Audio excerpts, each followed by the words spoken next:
everybody. This is Bo. We're back in the Sports Lounge. We are north, east, west, south, and we're going to take the signal from Detroit and go all the way over to Northern State University to talk to the head wrestling coach, Patrick Timm. How you doing, Coach Timm? Doing great. Coach, thanks for being on the program, man.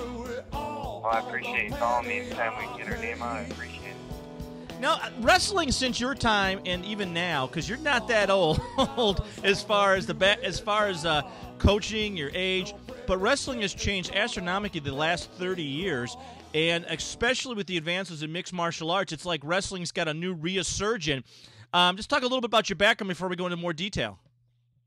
Well, I pretty much been wrestling since I was 5 years old, and wrestled in high school.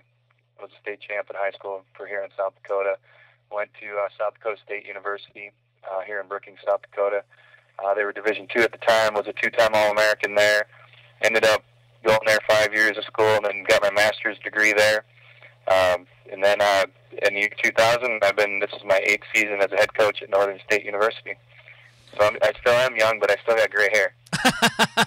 I think it's from coaching with some of the new recruits you've got coming in. Now, Coach, is right off the bat, have you seen, I know from our site, every time we get a coach on for our site for wrestling, we know that there's a huge tie-in for the mixed martial art fans who are trying to learn more and more about this tremendous sport. Do you see a marginal growth as far as the interest level because of mixed martial arts now? Well, yeah, I think there is. There's a little bit of mix of both. I mean, it's. I've ran into a lot of recruits this year that are actually, doing the training for mixed martial arts. The wrestlers that are moving into the mixed martial arts because it is so familiar. As far as on the mat grappling and the different moves and takedowns. There's such a big part of the mixed martial arts now that the people I think that are wrestlers have maybe a little more advantage than somebody that's never wrestled before.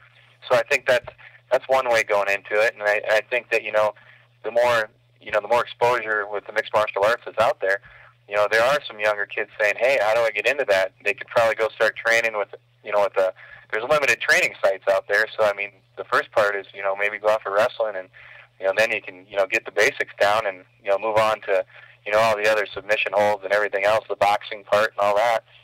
But I think if you can get one angle down, obviously it's a lot easier than starting all over on all of them, Absolutely. I think the biggest thing for me is that I didn't really follow wrestling from high school on. I was a basketball player.